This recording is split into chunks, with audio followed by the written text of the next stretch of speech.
binibigay ang anumang kondisyon, mas nanaisin nito ang DILG.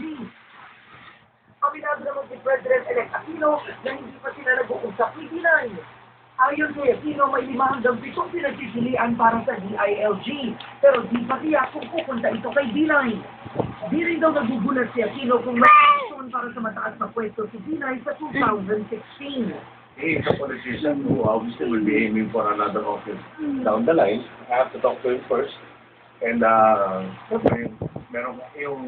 he has to know what my agenda is as far as the local government is concerned. It might not be consistent with his political style. Aminado si Aquino na si Naga City Mayor Jessie Robredo ay isa pa rin sa mga kandidato niya sa DILG.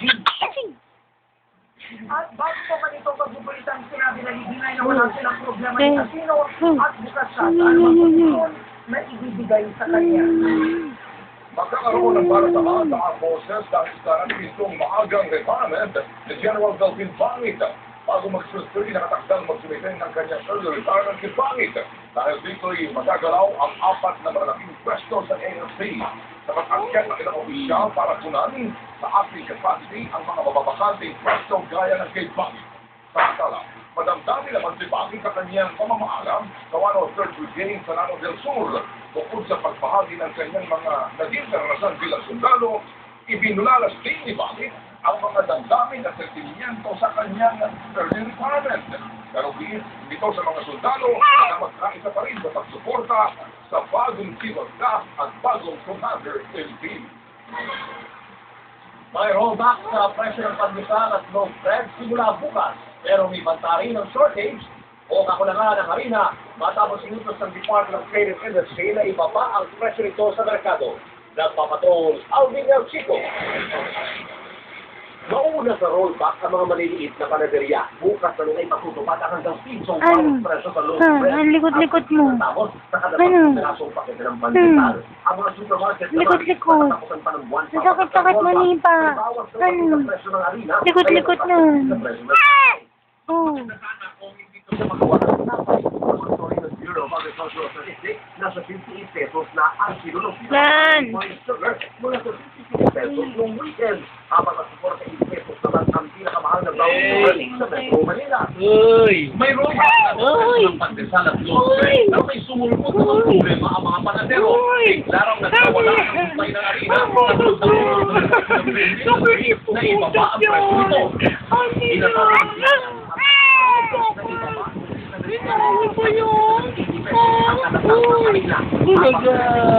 Talaga?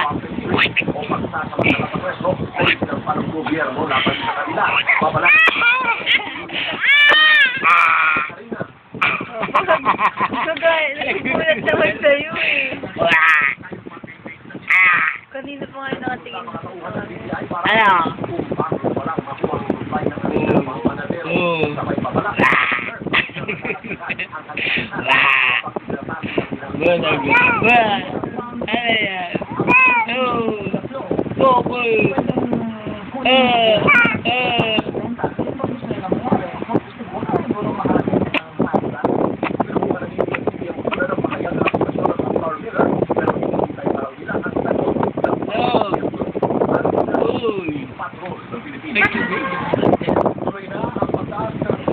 South Luzon Expressway o SLEX sa June 30. Pinanaman ng mga transport group para pigilan ito dahil malaki umano ang epekto ng toll hike sa pasahe. Nagpapatrol si Ken Hernandez. Ano? Lumungad ka na naman. Ano? Lungad-lungad na naman yung baby. Ang takaw-takaw kasi sa dede. Ano? Ang likot-likot mo naman. Ang takaw-takaw mo. Ang takaw-takaw ng baby na yan. Bago magtaas ng toll. Takaw-takaw. Hala! Takaw! Takaw!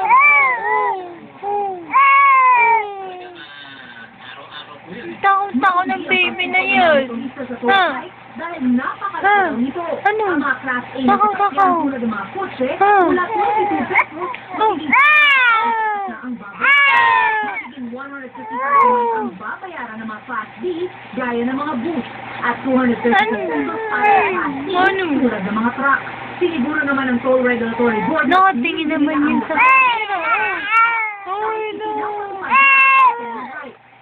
Ang tanong nga lang ay kung gaano kabilis madidesisyonan ang mga nasabing petisyon. Inamin ng TRB na marami sa mga nakalipas silang pagdinig ang inabot ng 8 buwan, 1 taon o mahigit pa ng desisyon.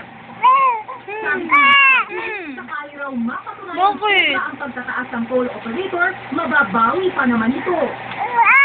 Bakit? Sino nag-away? Umiiyak ng baby.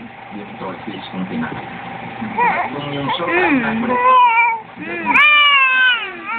na pinulekta nila yung hindi tamang toll fees, eh sinasama po namin yung sa Pero wala nang tiwala sa proseso ng TRB ang mga transport ang bus operators magkakampan na ng kaso sa Court of Appeals para ipahinto ang pagkakaroon ng toll hike. Ang administrasyon para pigilan ito. Bakit?